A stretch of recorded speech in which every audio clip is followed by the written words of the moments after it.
host of the Daniel Davis Deep Dive on YouTube.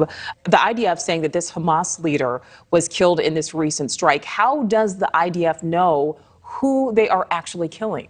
The reality is, in a combat zone like this, you can't know. You have intelligence. You can see it, whether it's signals intelligence, human intelligence, or any kind of other way. You can suspect things. But what you don't have to worry about suspecting is that there were large numbers of civilians there who had fled other parts of Gaza, which as a result of leaflets drawn and warnings given by the IDF. And so they thought they were going into a place that's safe. And then, of course, for 2 straight days, you see these bombs going in, and now then large numbers of people have been killed. 20 buildings in this area have been in part or total destroyed.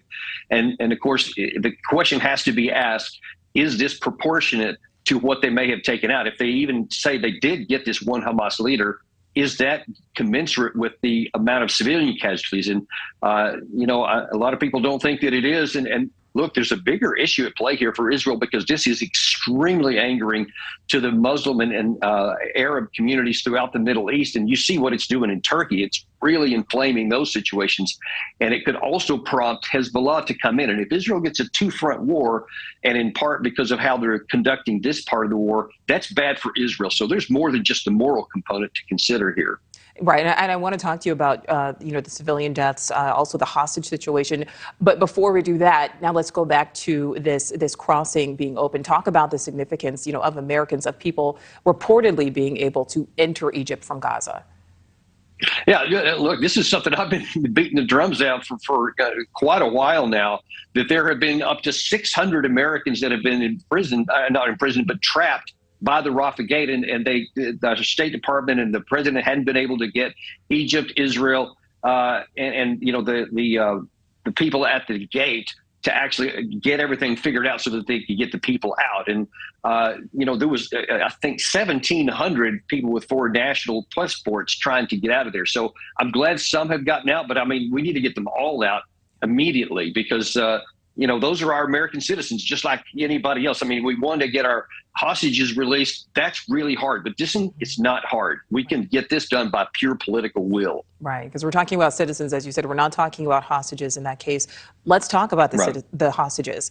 Israel's Prime Minister Benjamin Netanyahu is saying that the best chance for those hostages is through this Israeli ground operation, but isn't that also, that ground operation also potentially putting those hostages in even more danger? 100% it is. I'm afraid that doesn't pass the sniff test there. Obviously, it's not going to be better for the hostages or to get them back if you go in on a large-scale ground incursion, because you take away any motivation that the other side has to give them back to you. I mean, in a hostage negotiation, there has to be a give and take. If the hostage holders don't have any motivation or incentive to give the hostages over, then they're not going to, and then the chance of them being killed either by the hostage takers or in the combat itself goes up. So I think that there's a lot of pressure on from Israeli citizens, of the family members of these people, and certainly of the other foreign governments, hopefully Americans part of that. They're saying, hey, put the brakes on this, give some negotiations a chance, especially with Qatar. They're willing to help out. At one point, they said they were close to having maybe 70 of them released, or even all of the non-military ones released.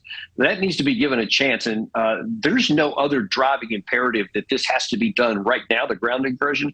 They can pause without causing any tactical loss here.